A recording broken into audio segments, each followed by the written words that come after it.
Good evening. It's Tuesday. It's July the 25th, and it's even 2025. And welcome to the daily happenings in the DC swamp, our federal government and politicians. This is Spathon, and the FDA and HHS, they announced the recommendation to schedule the hydroxymitragynine compound 7-OH, which is a substance that has found its way into smoke shops and gas stations in recent years. Also, the day before yesterday, on July 28th, the Department of Energy recorded the highest single-hour demand of electricity in U.S. history. Also, it looks like the state of New York might be the first state to ban natural gas hookups. That's ridiculous, but we'll look into that. We will also be checking out some statistics as far as the number of deaths of people who have been in federal custody. Take a look at those statistics as well. And also, the number of recalls for Ford this year has hit an all-time high. And the city of Chicago, they plan to add even more gun control laws.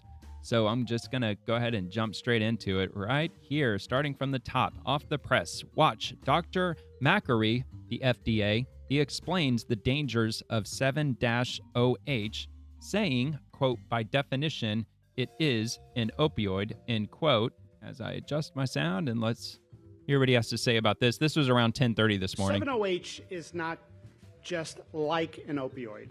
It does not just have opioid binding properties. 7-OH binds to the mu receptor, which means scientifically, by definition, it is an opioid. And yet it is sold in vape stores, in smoke shops, in convenience stores, and gas stations that are popping up all over the United States, and nobody knows what it is. It is a synthetic concentrated byproduct of kratom. Our focus is not on kratom. Our focus is on 7-OH, which, according to the Journal of Medical Chemistry, is 13 times more potent than morphine. That's bad. We have a history in public health of being asleep at the wheel. Assholes. 30 years after cigarettes were widely used, then we started raising public health concerns. After heroin, crack, cocaine, and other street drugs became popular, about 10 years later, the medical establishment and public health community responded. 18 years after the approval of OxyContin by the FDA. I was going to say, with OxyContin, we woke up to a terrible crisis. The pill mill crisis. May have crisis. killed almost 1 million Americans. And then again, right afterwards, with fentanyl. Yeah. We have a history of being asleep at the wheel. For the sake of our nation's children, let's not get caught flat-footed again. Yeah, so this actually affects me directly because I occasionally use kratom myself, and I have since pretty much the end of 2011, and I injured my back, my fourth lumbar, and I can't afford surgery, so I just have to make do with what I can, and I do stretches, yoga, exercise, and occasionally I take kratom, which is highly effective for me. It doesn't work for everybody, but it works for me. So back in 2016, kratom found its way onto the FDA's radar as well as the DEA's radar, and the DEA moved to schedule it as a controlled substance. And there was such a strong pushback from the public that the DEA, just the administration alone, they received almost 50,000 phone calls in just a 24-hour period. Congress was also inundated with calls and emails from the public, to the point where 50 Congress members signed a letter strongly urging the DEA to reconsider their move to schedule kratom as a Schedule I controlled substance, and to perhaps get the FDA involved and have them do some clinical trials before you just throw it on the Schedule I list. So the DEA actually, they listened, and they affirmed, and they complied and said, okay, we're going to back off. For the first time in DEA history, not ever has the DEA, now they've scheduled over 200 substances. It's something like 220 substances at this point. Not one single time have they ever pulled back or backpedaled on scheduling something once they announced that they were going to, until kratom. That was the first ever. So it went to the FDA. They did their clinical trials. They did everything that they did, and they determined that it's not an imminent threat to the public, and it's not even really that big of a threat to the public at all. In fact, the average age of a first-time kratom user is 38 years old, so it's not marketed to anybody who's younger. Nobody who's younger would even get any thrill out of it whatsoever, because it doesn't act on your receptors in any way like your standard opiate would do. So, but anyway, kratom, it's simply a leaf from a tree, a large mature tree in the jungles of Indonesia. I think it also grows in like Thailand and Vietnam, basically in the South Pacific. And they're very common trees. They grow like I don't know, like maple trees or whatever. They're just big ass trees that grow out in the jungle. And they simply pluck the leaf, they dry the leaf, they grind it up into a powder, they put it in a bag, and they ship it, and that's it. In its pure natural form. And this hydroxymitragynine, it's some synthetic variation, this 7-OH.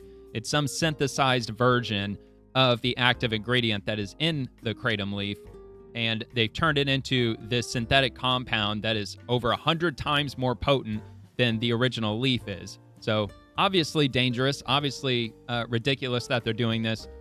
And they started doing extracts back in 2015, 2016, and that's what got kratom on the DEA's radar in the first place. So advocacy groups like the American Kratom Association, for instance, they've been pushing back hard against any synthetics, any extracts, any gummies, anything that is not just straight up kratom leaf. And they've been very loud about that, especially after 2016 happened. And I don't know who got their hands on it. I don't know if it was the CCP. I don't know who it was. I don't know if it's the same folks that fucked around with the fentanyl shit, but they ended up turning it into a very potent compound, which apparently it's causing a lot of problems. And this stuff is available in gas stations. I didn't even know they were even doing this. I had no idea. And like I said, I've been an occasional user of kratom for over 10 years. Well, hell, like 14 years at this point. So for them to be doing this, frankly, it pissed me off, because it once again got on the federal government's radar, and they're Schedule 1ing this opioid 7-OH whatnot, and it's found in drinks or little shots. It's found in tablets. It's found in gummies and all kinds of different products. So they haven't banned it just yet. What they're doing with this press conference, they're announcing to the American people that they're forwarding this to the DEA for consideration of putting it on the controlled substances list. Now, he did say in this video, they're not going after kratom in its natural form, which was music to my ears, because it benefits me and a few million other people who need it for whatever ailment that they use it for that benefits them. It could be pain control, it could be insomnia, it could be anxiety. I don't know if PTSD might be one of those. There's a whole bunch of different things that people claim that it helps them with. It's not regulated by the FDA. It's not recommended by the FDA or anything like that. It kind of falls into the whole botanical supplements kind of deal. And yeah, so I was very glad to hear that they're actually putting a stop to all this synthetic shit. Very glad. There's a lot of pushback from other people. A lot of people are pretty upset about it, and I assume that the people who are upset about it are the ones who are taking this synthetic stuff, and they're probably going to have a hell of a hard time getting off of it. I don't know. I've never tried it, never done that. Couldn't tell you one way or the other. I'm just assuming. I mean, if they're standing by their statement that it is a form of an opioid, then yeah, they're going to have a lot of trouble getting off of it. But kratom in its natural form, it does have trace amounts, and this is according to the FDA. And during this press conference, he actually mentions that it has only trace amounts of 7-OH in its natural leaf form, which is less than 2%. It's like 1.6% or something like that. So, but this stuff that they're selling on the shelves, this synthetic variation, is over 100 times that. So it's I don't even know what that would be, like 70%, 80%, or whatever the hell it is. But yeah, so they're irritated at the fact that they put them in these bright color packaging, and with the gummies, they make them like cotton candy flavored, bubblegum flavored, whatever. So it kind of suggests that they're marketing it towards kids, and kids have no business being around anything, not only this stuff, but anything like THC and you name it, vaping, all that stuff. Shouldn't be in any way in the eyes or within any range at all around kids, or even young adults too, for that matter. So, but anyway, so here is the press room statement that HHS.gov put out. So I'll go through some of this with Secretary Kennedy, Deputy Secretary O'Neill, Commissioner McCrory, and U.S. Senator Mullen to host a press conference, which happened about 10:30. They were about 15 minutes late. It was about 11:15. On measures to safeguard the American public from the dangers of opioid 7-OH. Let me see if I make this text a little bigger. I don't know why they make these government websites, man. They make this text so damn small. So this was in Washington, D.C., Monday, July 28th, 2025. That's when this article was put out. The press conference was indeed today, Tuesday, July 29th. So the U.S. Health and Human Services Secretary, it's just naming everybody that I basically just named, U.S. Senator Mark Wayne Mullen, to announce new actions the agency has taken on the dangerous opioid 7-OH to protect the American people. So let's see here. Oh, they're not here. Hold on. This isn't what I'm looking for. Where the hell did it go? Well, bear with me. I don't think this is going to lead me to it, though. FDA issues warning letters to firms marketing products containing 7-hydroxymitragynine. No, those are just the main companies that they sent warning letters. Those are the companies that are making all that shit. So they put them on notice, essentially, just letting them know. But anyway, so from the American Kratom Association, this is just the live stream. It was like probably 45 minutes, give or take. But also, they also mentioned here in their post, quote, the FDA is specifically targeting 7-OH, which is a concentrated byproduct of the kratom plant. It is not focused on natural kratom leaf products. 7-OH is increasingly recognized as having potential for abuse because of its ability to bind to opioid receptors. The FDA is releasing a new report to educate the public about health concerns of 7-OH and its distinction from the kratom plant leaf. These products may not be clearly or accurately labeled as to their 7-OH content and are sometimes disguised or marketed as kratom. And I know I already just clicked on that, didn't I? Actually, no. I think this actually was what I was trying to find originally. All right, so U.S. Food and Drug Administration today, they're taking a bold step to protect Americans from dangerous illegal opioids by recommending a scheduling action to control certain 7-hydroxymitragynine, also known as 7-OH products, under the Controlled Substances Act. So when RFK was up there talking, he mentioned the fact that he was addicted to heroin for 17 years. Did you know that? I didn't know that. I had no idea that he had a drug issue. Well, which I don't know really anything about the guy, to be honest with you, but that just took me by surprise because he's such a health nut and this big health advocate. So that was surprising to hear him tell that story on the stage when he was talking about this. So the FDA is specifically targeting 7-OH, a concentrated byproduct of the kratom plant. It is not focused on natural kratom leaf products. 7-OH is increasingly recognized as having potential for abuse because of its ability to bind to opioid receptors. The FDA is releasing a new report to educate the public about the health concerns of 7-OH and its distinction from the kratom plant leaf.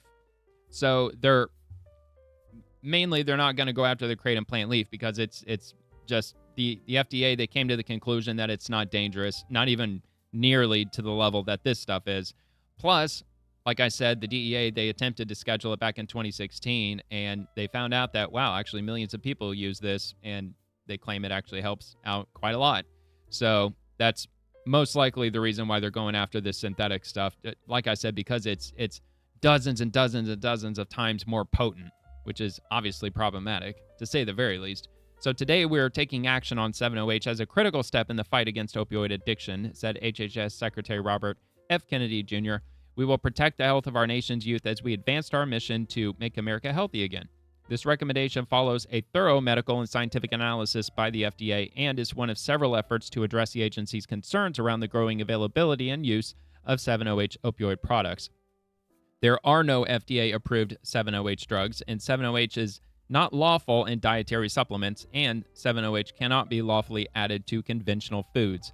Vape stores are popping up in every neighborhood in America, and many are selling addictive products like concentrated 7-OH. After the last wave of the opioid epidemic, we cannot get caught flat-footed again, said FDA Commissioner Marty McCrory, MD, MPH. Quote, 7-OH is an opioid that can be more potent than morphine We need regulation and public education to prevent another wave of the opioid epidemic. I mean, another wave? Dude, we're still right in the middle of that wave. With fentanyl, it's still taking out, 75,000 people a year? I mean, we're still very much in an opioid epidemic still. The availability of 7-OH products is a major concern to the FDA, as consumers can easily purchase products with concentrated levels of 7-OH online and in gas stations, corner stores, and vape shops. The FDA is particularly concerned with the growing market of 7-OH products that may be especially appealing to children and teenagers, such as fruit-flavored gummies and ice cream cones. These products may not be clearly or accurately labeled as to their 7-OH content and are sometimes disguised or marketed as kratom. The FDA has also published educational materials for consumers to be more informed about these harmful products. And there's more to read here. I will link it in my description. Everything that I show on screen, as far as articles go, everything is linked in the description. So we'll go ahead and move on past that. I don't want to spend too much time on that, but that was the big story of the day, at least for me it was. So just good news to hear that they're taking out the synthetic stuff. So anyway, this comes from the U.S. Department of Energy, made in America. The fastest and most powerful supercomputer in the world, El Capitan, reigns supreme across 3 major supercomputing benchmarks. It's from, let's see, llnl.gov. I'm trying to, LLNL. I was trying to figure out is that an I in the front or are those just L's? Yeah, they're L's. It's Lawrence Livermore National Laboratory. So let's see, just to get a little bit of info on this, the flagship exascale machine El Capitan maintained its status as the fastest supercomputer on the planet, claiming the #1 spot on not just one but 3 of the most prestigious high-performance computing HPC rankings. In the 65th edition of the Top 500 list, released June 10 at the ISC High Performance Conference in Hamburg, Germany, El Capitan reasserted its position as the world's most powerful supercomputer, repeating its 1.742 exaflop performance on the industry standard high-performance LINPACK benchmark. So, of course, I'll link that as well. And let's move on to the next one. Bleeping computer. Minnesota activates the National Guard after a St. Paul cyber attack. What the hell? They're activating the National Guard over a cyber attack. Minnesota Governor Tim Walz has activated the National Guard in response to a crippling cyber attack that struck the city of St. Paul, the state's capital, on Friday. The city is currently working with local, state, and federal partners to investigate the attack and restore full functionality, and says that emergency services have been unaffected. However, online payments are currently unavailable, and some services in libraries and recreation centers are temporarily unavailable. I wonder if they were hit by one of those ransomware attacks. Let's see. While many city services remain available, some may be temporarily delayed or disrupted due to limited system access. We appreciate your patience and understanding as we work to bring systems fully back online. The attack persisted through the weekend, causing widespread disruptions across the city after affecting St. Paul's digital services and critical systems. I mean, I'm trying to figure out, how the hell is the National Guard helping the situation? Let's see.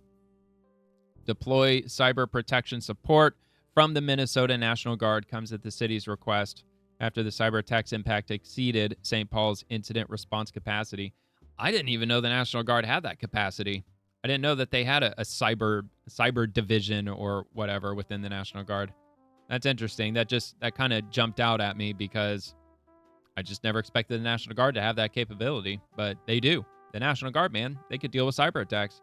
So this is from Lee Zeldin. I've been told that reconsidering the 2009 endangerment finding would be viewed as an attack on the holy grail of the climate change religion. Today's announcement, without the slightest amount of apology or regret, is about following the Constitution and rule of law. So, let's see. Today, the U.S. EPA, Lee Zeldin, announced the agency will reconsider. Through this reconsideration, the EPA will give the public a chance to weigh in on the science, law, and policy choices at issue in the finding. EPA cannot prejudge the outcome of this reconsideration process. I'm trying to figure out what the hell they're talking about. Prejudge this consideration. They keep saying this consideration. What the hell is this consideration? Well, I guess I'm just going to have to Google it then. We're just going to have to Google this shit and see what the hell it is. Because I don't know what the hell they're talking about. But it was put out by the EPA. Oh, let's take a look here. Signed. Okay, let's see. On December 7th, 2009, the administrator signed 2 distinct findings regarding greenhouse gases under Section 202A of the Clean Air Act. Endangerment finding. The administrator finds that the current and projected concentrations of the 6 key well-mixed greenhouse gases, which is carbon dioxide, methane, nitrous oxide, hydrofluorocarbons, perfluorocarbons, and sulfur hexafluoride in the atmosphere, threaten the public health and welfare of current and future generations. The administrator finds that the combined emissions of these well-mixed greenhouse gases from new motor vehicles and new motor vehicle engines contribute to the greenhouse gas pollution that threatens public health and welfare. These findings do not themselves impose any requirements on industry or other entities. However, this action was a prerequisite for implementing greenhouse gas emission standards for vehicles and other sectors. So, yeah, if he's talking about repealing this kind of stuff, I'm all for it. 100%. Endangerment finding. I mean, yeah, if they reconsider that, because look, what they need to do, they need to pull back on some of this emissions standards when it comes to standard gas vehicles, because I think everybody kind of knows at this point that brand new cars are built like shit today. They don't last very long. They're riddled with defects. They're riddled with recalls. And it's because they just keep jacking up the mile per gallon requirement. Whereas right now, pickup trucks, we're talking pickup trucks, like Ford F-150s and shit. They have to get over 40 miles to the gallon right now, currently. In fact, I think it's over that. It's like 42 miles to the gallon. That's the requirement. So all 2026 Ford F-150s and all the other pickup trucks that you can buy, that the non-commercial pickup trucks, they have to get over 40 miles to the gallon. So if you wonder why the hell are V8s disappearing, well, that's why. It's because the EPA is fucking it up for everybody. So in turn, they have to redesign all of these engines to get this insane mile per gallon requirement, and it's causing all of our automotive industries to have to redesign engines to the point where they're just basically falling apart. They're not functioning very well at all. A lot of the engines are gasoline direct injected, which lessens the life of the engine. I mean, some might argue it doesn't, but I think it does because of the fuel pressure and other things that go into that carbon buildup and stuff. Whereas, I mean, they still build port-injected engines today, but they're just not nearly as common as they used to be. Port-injected engines, they'll last for a very long time, I guess, depending on which automaker you go with. But, I mean, those are the kind of engines that could last 3, 4, 500,000 miles. And also with all of the emission standards that they're wiring up in the vehicles now, it's just absolutely insane. And I'm sure that this was probably in large part the start of it, as to why our cars are completely built like shit these days. So if that helps us get back to building at least engines as strongly as they were back in, let's say, the 90s, I'm all about that. So we'll see what goes on with that in the future. So USA government news. Be honest. Should drivers be allowed to move through protesters who block highways without fear of prosecution? They're endangering public safety. Yeah, they are. And themselves, obviously. Emergency vehicles can't even get through. That's true. And families are even trapped for hours. That is also true. Is it time to put the rights of law-abiding citizens first? Let's hear it. Yes or no? I would say absolutely yes. And all these protester fucking boneheaded retards are blocking the highway. And that is actually a very good point. What if in these vehicles, one of them happens to be like a family of 5 or a family of 6? They're almost out of gas. It's like 95 degrees outside and their car is about to break down. And now they have to sit here so these fuckers can protest shit that they don't really hardly know anything about in the first place. And look at this, man. The fucking cops they're there. The police are there. And they're just allowing it to happen. It's like, dude, this shit don't play out in Florida. If they block roads like that, we'll run them over. And we're lawfully allowed to do so. How do you like that? So anyway, whatever. Let's move on from that. So EIA, preliminary data in our hourly electric grid monitors shows that at the 7 p.m. Eastern Time hour on June 28th, which has actually been corrected. It's not June 28th. In fact, it's actually July 28th. Let me just see here. Where was it? I swear they made a correction. Where the fuck did it go? They made a correction. Oh, here it is. In our haste to post this analysis, we made a typo. The record was set on July 28th, not June 28th. Our apologies. So I'm not misspeaking when I say July 28th. They fucked up, not me. So anyway, on July 28th, hourly electricity demand in the continental United States reached 758,149 megawatt hours, which is a record. And here are some quick notes, which, I mean, I'll show them on screen. I'm not too well versed in all of this statistical stuff. But, yeah, it's at a record. And as more people buy electric vehicles, it's only going to go up and up until we start building. Well, I mean, it's going to go up and up regardless if we build more power plants or not. But still, I mean, this is completely expected. Battery storage, wind with integrated battery storage, solar with integrated battery, pump storage, wind, solar, hydro, geothermal, so on and so forth, petroleum, natural gas, coal, and nuclear. So I'm assuming coal. Actually, no. I think it's showing coal is even higher or natural gas is up higher. Yeah, it is. Natural gas is at 339,429. Interesting. I thought coal was the primary power source. U.S. electricity generation by energy source. All right. I mean, I guess natural gas. Natural gas is reigning supreme on July the 28th, apparently. So, let's see. All right. Anyway, let's just move on from that. Breaking records in the power and the electricity. Mike Lee, no, this can't be happening. Senator Schumer assured us it was a Republican conspiracy theory. Really? New York could become the first state to ban natural gas hookups. Uh-oh. Could it happen? It might. If you live in New York State and you're looking to get natural gas, it doesn't look like it's going to happen for you. So you might want to push back. I would say call first. Just blow up their office with phone calls, and then email them also while you're either on hold or while you're just dialing again and again. So New York has moved a step closer to becoming the first state in the nation to ban natural gas connections in new homes and buildings after a federal judge on Wednesday rejected a challenge to the controversial law.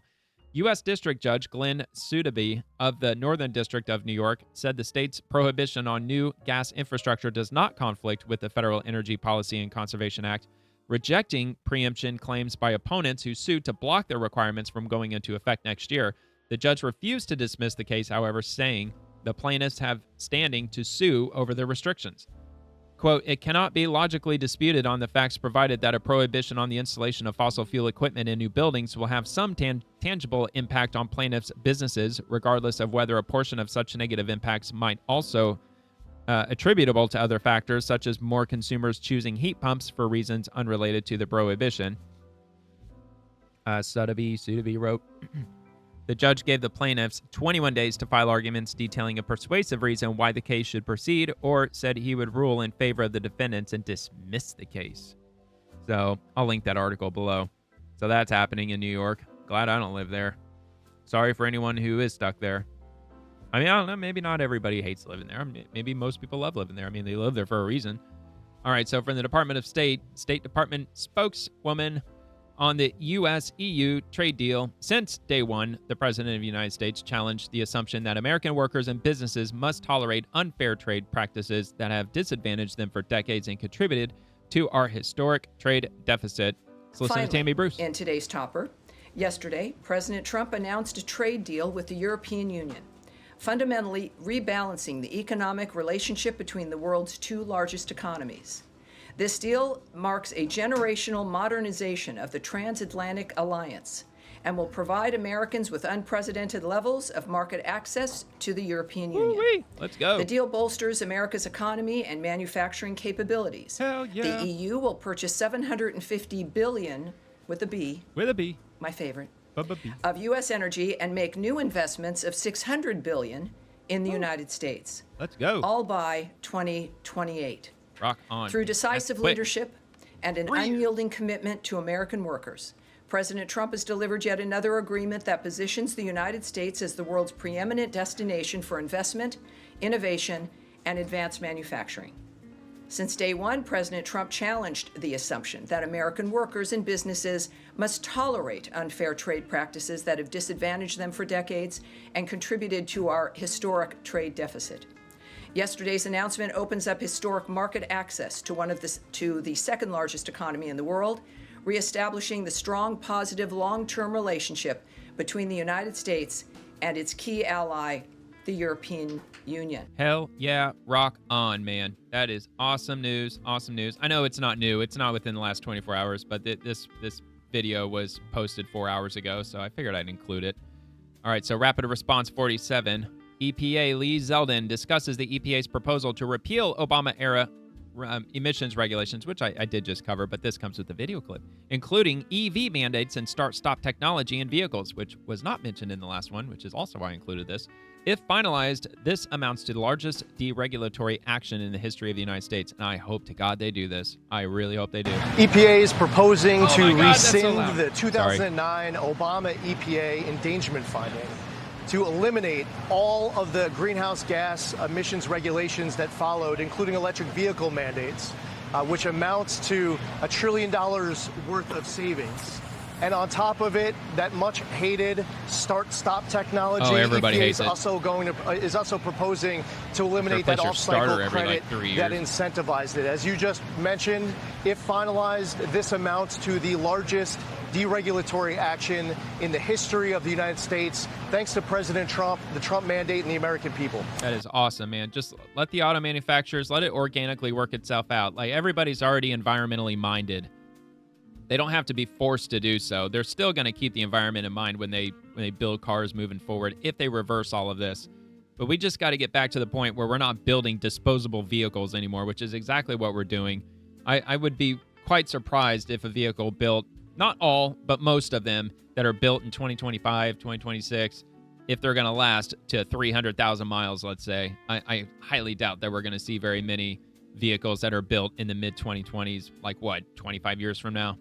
So I would really like it if they do roll that back and allow the automakers to start building solid engines again. All right, so Senator Marsha Blackburn.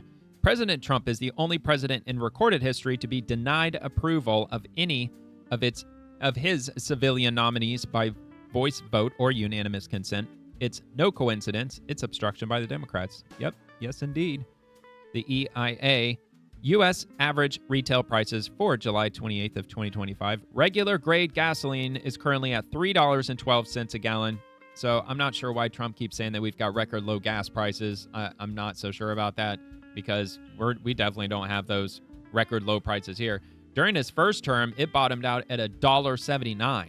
That's the gas price I want to see. I want to see gas at $1.79. That would be awesome. So, but also diesel, it's at $3.81, which that's actually not too bad. Historically, it's still high, but it's not all that crazy. I mean, I don't get diesel. I've never driven a diesel, but I'm assuming that diesel was over $4 a gallon for quite a while, wasn't it? I don't know. Let me know in the comments. So anyway, Bureau of Justice Statistics, the BJS, released federal deaths in custody and during arrest in 2023 statistical tables. This report presents statistics on deaths that occur during federal arrest, detention, and incarceration in the United States. Are they going to give me a link? I thought they gave me a link for this. They're not going to give me a link? What the fuck? Oh, here we go. Here we go. Access the report here. Why did you just put that in the original tweet? What the hell? So federal deaths in custody and during arrest 2023. So let's see here. So here are the highlights. That's really what I'm going to read for the most part. And if you want to read the entire thing, I'll have it linked below. So in fiscal year 2023, I wish they would have updated it for last year, but whatever. Homicides accounted for the largest portion, which is 41% of arrest-related deaths, followed by accidents, 32%, and suicides at 19%. In arrest-related deaths, 84% of decedents were male, and 76 were white, and 53% were ages 25 to 44. In 48% of arrest-related deaths, law enforcement officers were serving a warrant when they made initial contact with the decedent. And a violent offense was the most serious offense allegedly committed by decedents in 40% of arrest-related deaths. So they do have the full report here to download by PDF. I thought they would have at least showed. I'm sure it's like buried in here in the link somewhere. But anyway, there you got it. You got it. You got it. Let me go back. Let me go down, down, down. From RT, a trash can that chases your litter and never misses.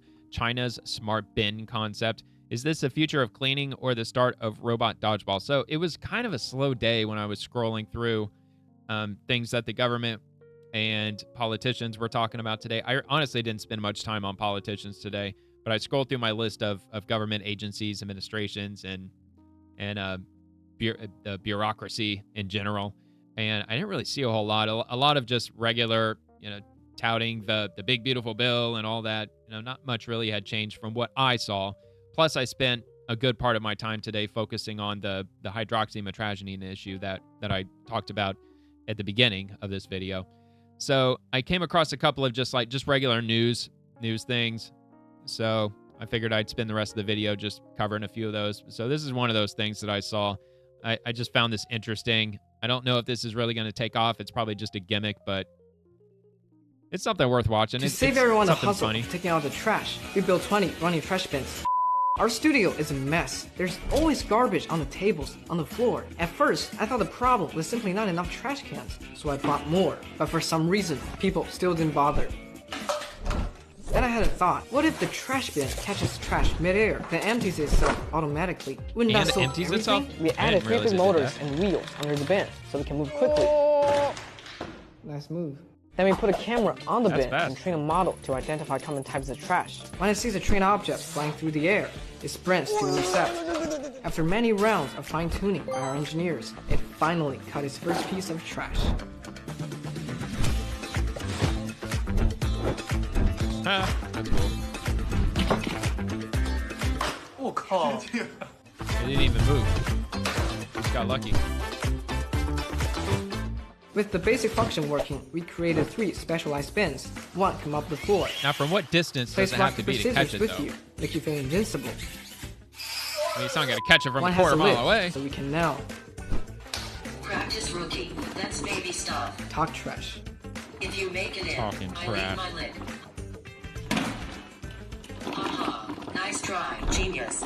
And then came the ultimate bin. Will it go punishment pick it up bin. then? Equipped it with If a it soft does dart that? launcher. If Little someone asshole litters, trash you can can. remote control it to fire a warning shot. Bitch, I live in a fucking trash So can. now the throwing trash part is solved. What about emptying the trash automatically? We actually make this a heat seal mega bin. And we give each small bin a bag swapping mechanism. When a small bin approaches the big one, the big bin extends a clamp, lifts the back system, swing it over the mouth, watch out, then custodians. tightens to heated wires to seal and cut off the full You're on part of notice. the bag, which drops into the big bin. A China's fresh looking to bag get is rid of put all of into our place. But wait, custodial how do artists. the small bins even find the big one? When everyone leaves and the lights goes off, this is what it looks like.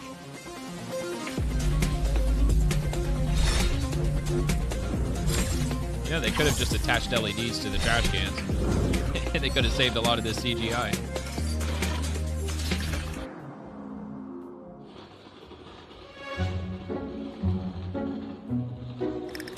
Yeah, why didn't they just slap LEDs onto the freaking trash cans? We embedded LED strips under the floor and placed downward-facing cameras on each bin. Then we taught them to follow the light. Oh, so by good grief, programming man. the light trail, we can You couldn't guide the program bins it to one by just- one straight to the Alright, mega whatever. trash bin. Amazon's machines don't do that. Their robots don't do that. I don't think. Maybe they do.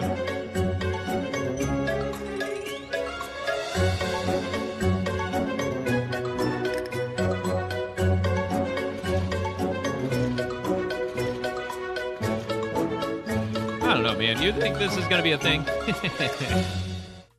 I'm not so sure. I don't know. Well, I guess we'll just have to see. Fucking China, man. All right, so let me make this a little larger. So from Reuters, Turkey recorded its highest ever temperature amid a suffocating heat wave across the country that has sparked dozens of wildfires. Uh-oh.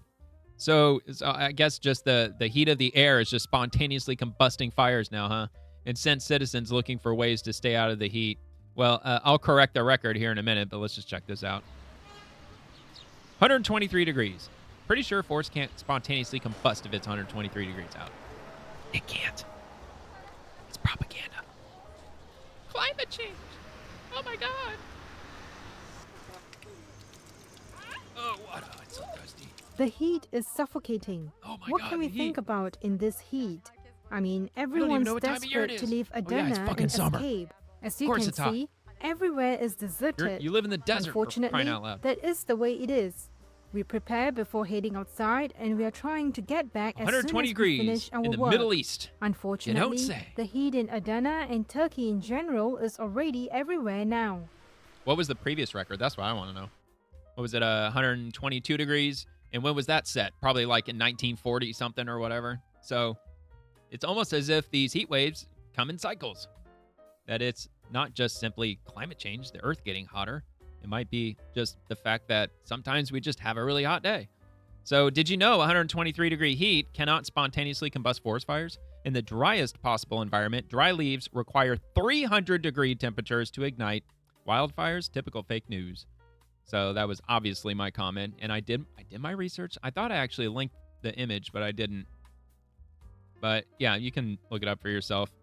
What temperature is required for kindling on a forest floor to ignite? It's 300 degrees. And that is, at, like I said, at the driest possible conditions. If there's any saturation, any moisture on the ground, the temperature has to be much higher. So whatever. So from the Detroit News, Ford's 2025 recalls have hit a record. Here's how the company is trying to change that. Dude, Ford is in so much trouble, man. They are leading the entire industry. What the fuck? Oh, come on, Detroit News, you assholes. Fucking assholes, man. Well, anyway, they're leading the industry, the entire automotive industry, in the number of recalls. So if you're driving a Ford, or if you bought one, it probably in the last, let's be real, probably in the last 5 years, maybe even longer than that, your vehicle is most likely riddled with recalls. But yeah, anyway, the gist of it is that Ford's 2025 recalls, they've set a record. And I'm sure they're breaking that record year after year. And a lot of it has to do with the EPA. As well as other things. They contract a lot of their parts out to other companies around the world. And when you don't build all of your parts in-house, it's impossible to quality check everything, because the majority of the parts that you assemble into your vehicle are produced in companies that you have no control over. You just buy the parts from them and you just hope for the best. And the average vehicle today contains about 30,000 different parts. So roughly 16,000 of those parts are not even built by Ford. They're built by somebody else. So of course it's going to be riddled with recalls, especially with all the EPA bullshit that we've been dealing with the last, 15 plus years. So from the LA Times, despite new sales tax to reduce homelessness, LAHSA cuts back an effective path to housing. And I clicked on this on my phone, at least. It didn't paywall me on the phone, so I'm hoping it won't paywall me here. If it does, then I have an idea. Uh-oh. All right. Let's try this. Let's see if this might work. This is my backup plan. Let's see if this will work. I'm going incognito. Let's see if it'll do it here. Is it going to fuck me over here too? Uh-oh. Oh, maybe we might luck out here. All right. Well, let me read it before it does anything crazy. So, oh man, it's probably way too big. Despite new sales tax to reduce homelessness, LAHSA cuts back an effective path to housing. Officials have hailed the time-limited subsidy program as crucial in moving homeless people into permanent housing. Government budget cuts have forced a pullback in the program despite passage of Measure A half-cent sales tax to reduce homelessness in the county. Oh my God, LA. Service providers say the cuts will ripple through the homeless service system and probably worsen the homeless crisis. Well, yeah, it will. I mean, they already dedicated and spent over $10 billion on homelessness in just the last few years. And that averaged out to something like $10,000, $15,000 per homeless person. And there's only more homeless people than there ever was. It's only getting worse. Plus, if you go back on my channel, I did a video just last night talking about the Palisades fire and how one of the representatives in the California Congress, they introduced a bill just 1 month after the Palisades fire broke out, trying to pass a bill that would allow the government to buy up large swaths of land that was scorched. So essentially people's properties. They're going to buy it up from under them, and they're going to create affordable housing, low-income housing, and homelessness housing. Of course, it was met by strong pushback, so they've tabled it for now, but they're talking about reintroducing it again next year after they tweak it a little. That's what they're talking about doing. And needless to say, the people in the Palisades are really pissed off about it because the average property value there is about $4 million, and they want to put homelessness and low-income housing there. Absolutely fucking insane, man. I don't know how y'all do it. Anybody who lives in California, I have no idea. It just absolutely blows my mind that they just assume people are just going to go along with it. Well, it's like the poor people Equity, man. It's all about equity and inclusion. All right, so anyway, when people walked into the Downtown Women's Center in Skid Row seeking help, the organization often turned to a lifeline. The center enrolled people in a temporary housing subsidy designed to help homeless individuals pay rent for a limited time while they get back on their feet. Lately, that's not an option. In April, the LA Homeless Services Authority, citing budget cuts, directed the center and other service providers across the county to stop accepting new participants into the so-called time-limited subsidies, or TLS, a crucial program little known outside the world of homeless services. Quote, "We are constantly asked, when's that going to open up again?" said Downtown Women's Center Chief Executive Amy Turk, and we're like, we don't know. The change is likely to ripple throughout LA County homeless service system. According to providers in LAHSA, with one pathway to housing cut off, people are likely to stay longer in shelters. With fewer spots at shelters, people are likely to stay longer on the street. Well, obviously. It's going to bottleneck, said Sasha Morozov, regional director for the homeless service provider known as PATH. She called that likelihood heartbreaking given the time and investment the region has made to house people. We've worked so hard. I'm telling you, man. Hold on. I got to do it. Let me go back here. I'll probably just, I'm obviously going to link this in the description too, but I'll probably just halt reading there because I want to check out something here. Because I want to make sure I get this number right. So I'm just going to ask Grok just because it's quicker. And I'm sure Google is going to give me a very loaded answer. So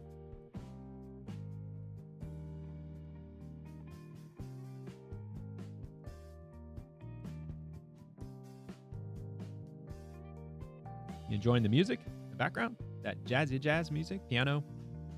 Maybe? Piano music? Whatnot? Look at this. California spent about $24 billion on homelessness programs from 2018 to 2023, but the homeless population grew to over 181,000 fucking people by 2023. They are absolutely fucking insane.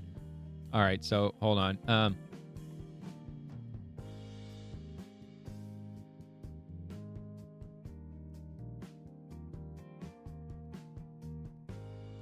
Let's just do a little quick math here. Oh yeah, duh, 181. All right, so let's do this. 24 billion. I just want to double check, just make sure Grok is sticking with it. Sometimes I like to check it just to make sure, because sometimes they'll give different answers if you ask them, if you frame a question a little differently. So, all right, so let's do this. 24 billion. All right, divided by, see where I'm going here? Look at this.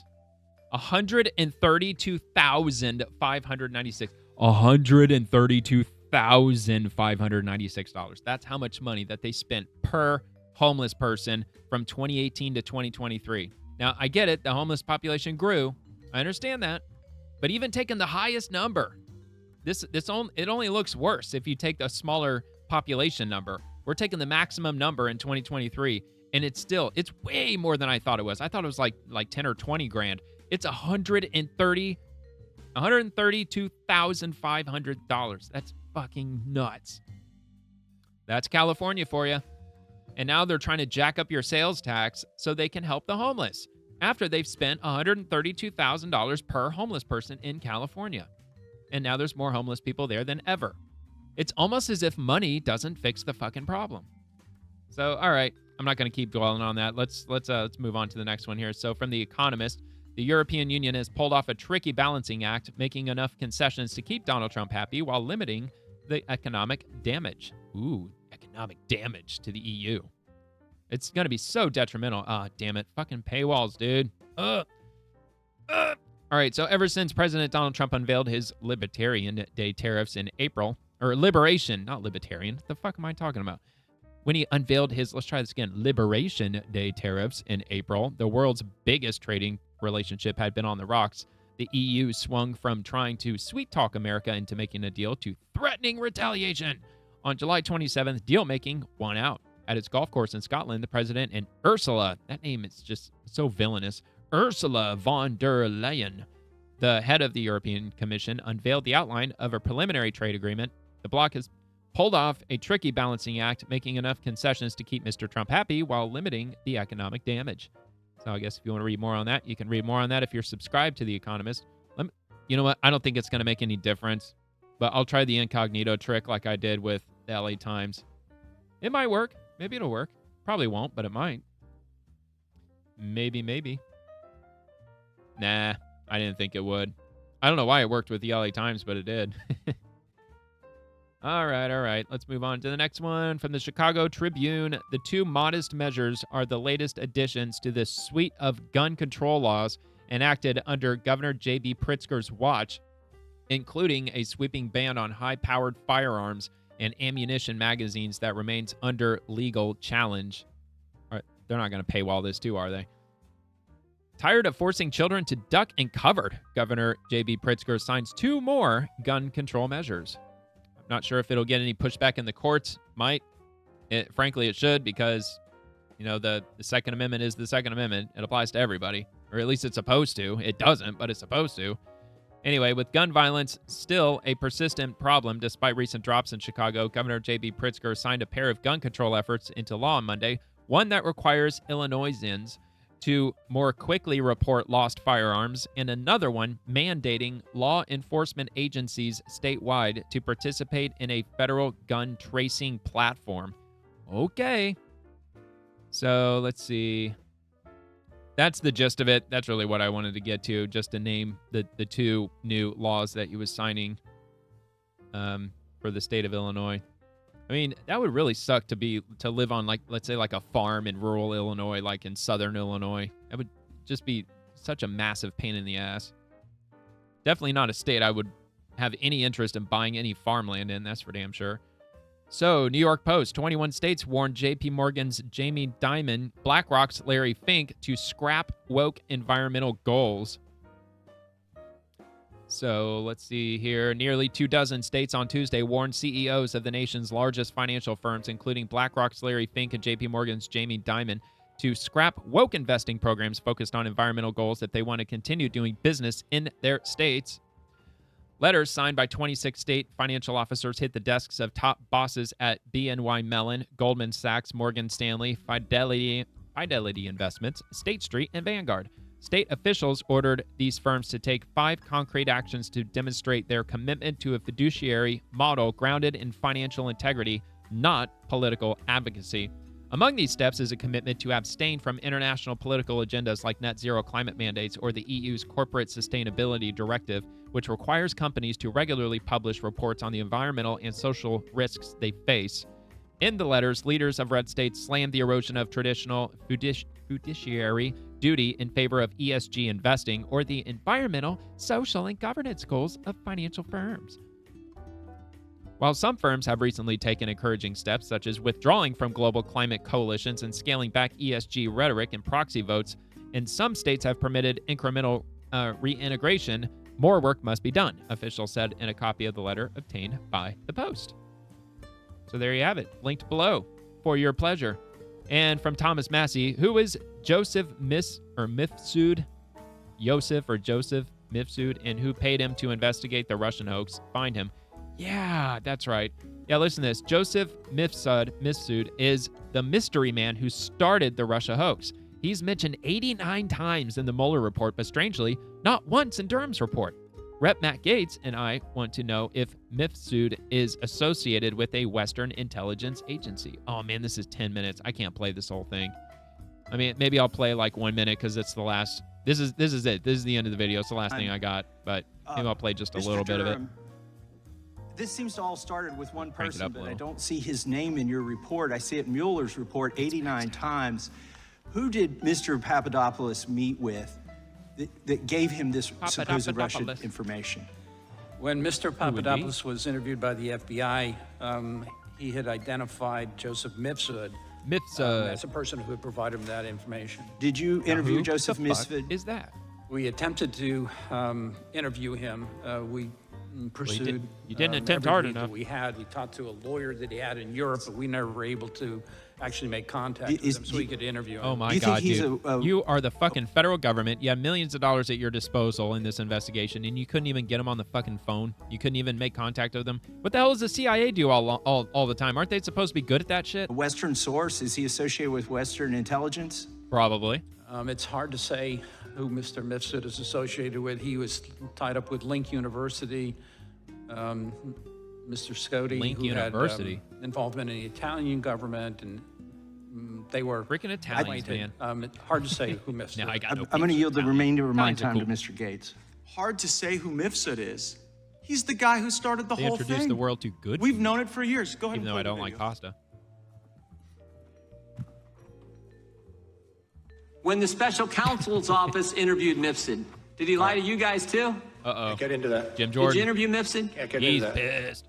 Is Mifsud Western intelligence or Russian intelligence? Can't get into that. Robert Well, I'm Moore reading can't from your get into that. report. What a dick. Mifsud told Papadopoulos. Papadopoulos tells the diplomat tells the FBI opens the investigation July 31st, 2016, and here we are 3 years later, July of 2019. The country's been put through this, and the central figure who launches it all Robert Moore lies did to us, jack and you guys shit. don't hunt him down and interview him again. Talk about a waste of money. And you don't charge him with a crime.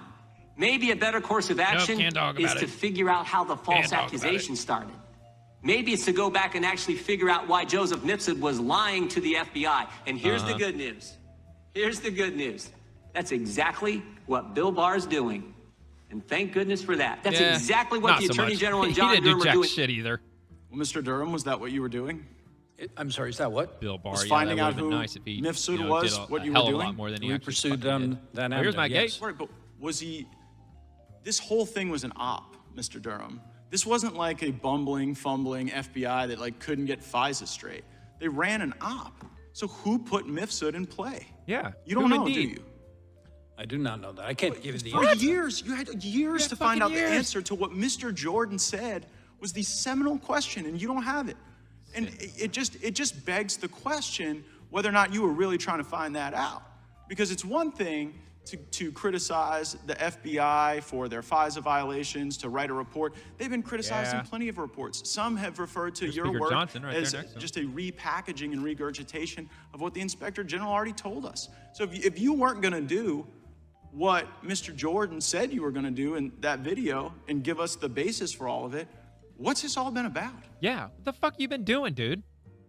Well, I'm not exactly sure the import of your question. If your question is, well, he's the do we try genesis of this to Russia locate bullshit. and interview Mr. Mifsud, the answer is yes. Why didn't you subpoena? We expended. Wait, why didn't you subpoena him to a grand jury? I'm sorry. Why didn't you send him a grand jury subpoena? Mr. Mifsud, you'd have to find Mr. Mifsud before you could serve a grand jury subpoena on him. You guys were out in Italy. Was it you and Bill Barr looking for authentic pasta over there? Or No, we not. We What the were fuck are you doing looking then? for information that might help us locate Mifsud. But you know who I think could probably locate him? The features of Western intelligence Intelligence. and possibly Thank our you. own government that put him in play. Like your report the CIA, seems maybe? to be less Isn't that what they're supposed to be good at? at? The FBI and more of The an FBI, inoculation. you know, Federal lowercase Bureau I, of course. Investigation. And like many inoculations, it may have worse I mean, consequences. dude, you had the down entire road. federal We'll government have at your some time to disposal. discuss this matter further, but it's You just ask hard. and you It's just shall hard to receive. like pretend as though this was a sincere Except effort Misbud. when you don't get to the fundamental thing that started the whole deal. I yield back. I was away That from is my family insane, for 4 dude. years, essentially I don't doing remember this this. investigation. It was, Remember this my misfit view, is dude? a sincere effort. The fact that you can't find somebody overseas should not come as a big surprise. Could you find Azra's hurt? Reclaiming my time, is he alive or dead? Right. Good We question. don't know. We don't know. Gentlemen's time has expired. The chair now recognizes the gentleman Unbelievable. from Arizona, Mr. Biggs. Gentleman from Florida is recognized. I hope they're looking into this I again. agree with I mean, this Mr. wasn't Biggs. a You've given us yeah, it was. testimony It was Thomas today Massey. That I mean, you're back in disappointed 2023. that the FBI didn't cooperate. Well, he did right? repost it today, so That was your testimony. Said that. Yeah, that would so be very interesting. We're disappointed too, but the difference is when regular folks do things that Oh are yeah, wrong we found and him. He's living in a unlawful, penthouse in New York City. There's typically Yeah, he was there. He's greater been there for effort like, to try to like get 12 those years. people before a grand jury to utilize criminal process where appropriate, not for other purposes. And it's just like, oh well, Bill Priestep, the guy who might have set this whole op in motion, he just didn't want to talk to you about certain things, and you were real accommodating to that. And then Mifsud, the person who juices Papadopoulos to create this predicate that you find improper. You guys, I mean, did you ever know who his lawyer was, Mifsud's lawyer? Talked to his lawyer in Europe. I don't know if So he wait, you could represented find the guy's United lawyer, States. but you couldn't find him? What? We contacted somebody that we knew had represented him in a part of the effort you to got try him. to Shit. locate him. And you But got he had the a fucking lawyer. You found and his then lawyer. now you're sitting here in front of the judiciary saying you could Unbelievable. find the guy's lawyer, but you couldn't effectuate the service of a subpoena because you couldn't find him. Well, Do you know first how of all, silly that sounds? as you may or may not know, we wouldn't have What is he, the Jason authority fucking to Bourne? serve a subpoena overseas. The lawyer didn't even know Jason where Bourne didn't have Mifsud a fucking was. He was lawyer. in communication with him, but he claimed not to know where he was. And we were trying to arrange an opportunity to talk to Mifsud. Did you take possession of 2 BlackBerry phones from Mifsud in any way? There were phones that were provided to us by so you could find the Mifsud's phones, lawyer. but not the guy. You find the phones, but not Do you see how silly this looks? Like you found the Obviously, lawyer, the you phones found the were phones, white- but or the they were actual wiped. dude who got With ordered by bleach Western bit, with Hillary intelligence Clinton bleach to go bit. start this thing you couldn't find. Hammered. It's kind of laughable. It seems like more than disappointment. It seems No, like it's almost as if you knew exactly where he was. You just didn't want to talk to him, or you did talk to him, but you just don't want to tell us that you talked to him. Now, why is that? really trying to expose the true core of the corruption. That you were trying to go at it another way. Yeah. As we said in the report, and as I said in my opening remarks, we pursued the facts as best we could. Well, how about given this the tools fact? that we have? Okay, how about this fact, Mr. Durham? The entire Mueller team does a hard reset on their Apple phone in synchronization to wipe away evidence. Did you investigate that? Wow. I've read that. He's Why read didn't- that. did you They investigate? did that? Who gave the order on the Mueller They destroyed team evidence. to wipe the The phones? Mueller investigation. Yeah, that was not something that we were asked to look at, and we didn't. No, look that's at not that. true, Mr. Durham. That is not You're true supposed to because look I'm at everything, holding dude. the document that authorizes your activity, and it specifically Oh my God, says man, our government the is so investigation of fucking Special corrupt. It Counsel is Robert absolutely Mueller. fucking It's corrupt. Mr. Chairman, I seek unanimous consent to enter into the record the order that just says don't that you're give a supposed to investigate They don't these give a things. shit. And so, You know like, why they don't give a shit? Because none of them are ever held criminally accountable. Not any of them. They give an oath to the Constitution to serve the American people, and fucking nothing happens to them every single time that shit like this happens. Nothing. There is no accountability whatsoever. And I'm sure that if they're kicked out of their job and they're forced out of the federal government, I'm sure that they probably get a 6-figure fucking pension. So there's no consequences to doing this. They just do whatever the hell they want. And it's infuriating, man, that they do this whether shit. it's the Mueller team, Mifsud, how about Azra Turk? Azra Turk, what's Azra Turk's real name? Do you know that? I'm not going to be disclosing the names of FBI personnel that are otherwise unavailable. But an FBI, so the FBI sends somebody. I mean, look, if they were actually held accountable and they were facing prison time for screwing things up to the degree, like they didn't even screw it up. Like he's obviously hiding this dude or something. And I mean, if investigators, if they were criminally charged, especially for this whole thing, like if what he said is true, that they were wiping iPhones, destroying evidence, and they actually have that they have the evidence that they destroyed evidence, they should absolutely be arrested and put on trial and convicted for that. And if not lawmakers, but if bureaucrats were actually charged in that way and convicted for crimes that they're obviously committing, we wouldn't be seeing this happening. We go just honeypot George Papadopoulos. Because they'd be like, I'm not wiping that phone. I'm not going to prison for 10 years. I think that's beyond the scope of what's in the report. It's literally the scope of what your charging order is. Who put it in motion? We get after it was put in motion, the FBI did a bunch of wrong and corrupt things. Totally understand. We're trying to deal with that. But when you are part of the cover-up, Mr. Durham, then it makes our job harder. Yeah, well, if that's your thought, I mean, there's no way of dissuading you from that. I can tell you that it's offensive and that the people who worked on this investigation have spent their lives trying to protect the people in this country and pursue within the law. You went Sounds like they're over only protecting their own assets. authorized to do. You They're trying tried to 2 protect cases, each other. lost both of them, Trying to protect and then the deep state, the the one establishment. guilty plea you got, Kleinsmith is back to practicing law in Washington, D.C. today. That's beyond my control. Right, but the fact that corrupt. you allowed that plea to occur, right, and then the punishment was insufficient. The fact that you didn't charge Andrew McCabe, you didn't convict the lying Democrats or the lying Russians, you didn't investigate Mifsud or the Mueller probe, even though, as we sit here today in black letter, that was your charge. Have you ever heard of the Washington Generals? The Washington Generals, yes. Yeah, and they're the team that basically gets paid to show up and lose, right?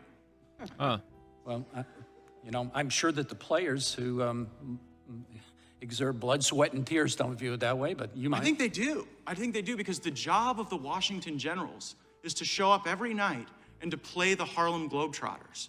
And their job well, is to lose. I was thinking of a different thing. Yeah, so their job is to lose. And I'm kind of wondering, and it just seems so facially obvious that it's not what's in your report that's telling, It's the omission. It's the lack of work you did. And for the people like the chairman who put trust in you, I think you let them down. I think you let the country down. And you are one of the barriers to the true accountability that we need. Absolutely. Do I get to respond to that or comment on that? Yeah. Well, I don't know if you've ever investigated a crime.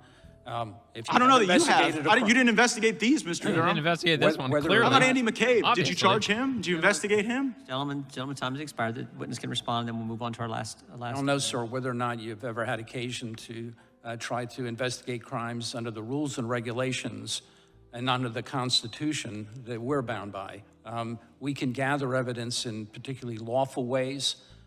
Can't charge people because we might think something. We can charge people. You didn't investigate. Gentlemen, you didn't investigate the Mueller team wiping their phones, and you won't tell us who gave the orders because you're protecting those people. Gentlemen's time has expired. The gentlelady from Wyoming is recognized.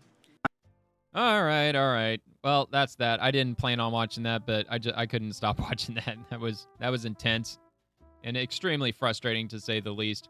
But anyway, that's all I got. Thank you so much for watching. Please subscribe if you enjoyed the video. Please give it a like also if you are generous enough to do so. And I'll be back with another one tomorrow. So in the meantime, thanks for watching and God bless America.